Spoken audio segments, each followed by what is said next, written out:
Hi, good day. Good day, ma'am. Can you introduce yourself? My name is Catherine Along. I have 5 kids. I live in Surigao del Sur. I have 3 brothers and 2 sisters, ma'am. Okay, do you have experience in working abroad before as domestic helper? Yes, ma'am. I'm experienced in Saudi Jeddah 2 years and 8 months and Riyadh, Saudi Arabia 3 years.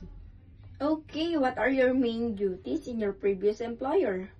I care the baby, wash clothes, ironing, and cleaning the house. Okay, why did you choose to work in Hong Kong? Because the high salary and compare the other countries, and I like to earn money, save for my future of my children, ma'am. Do you know how to cook some simple Chinese food? Yes, ma'am. Like steamed fish, fried rice, fried vegetables, steamed chicken, and I like learn how to cook Chinese food, ma'am.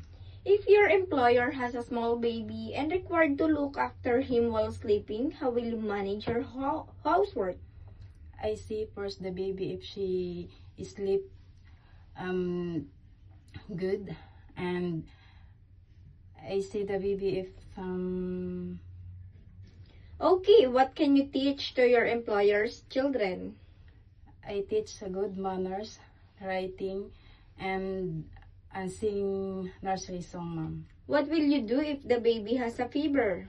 I check the temperature, ma'am, and if the baby have a fever, I go to my employer quickly, immediately, and I asked what I do, ma'am. Okay, what will you do if the baby is crying? I see the baby if she hungry and full his diaper, ma'am. Can you sing a nursery song? Twinkle, twinkle, little star, how I wonder what you are. Up above the sky, like a diamond in the sky. Okay, what do you expect from your work in Hong Kong? It's hard. It is hard, ma'am. Okay, are you afraid of dogs and cats? Yes, ma'am. How can you control your homesick?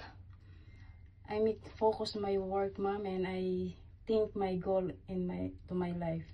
Do you have special skills? No, ma'am. What can you say about yourself, your attitude? I'm patient, obedient, and hardworking, ma'am. Can you give a short message to your future employer so that they will hire you? I hope you will give me a chance to be a helper in your family. I responsible and hardworking. I do my very best to do my duty very well. I can handle to household work, and I promise to finish my contract, ma'am. Thank you, ma'am.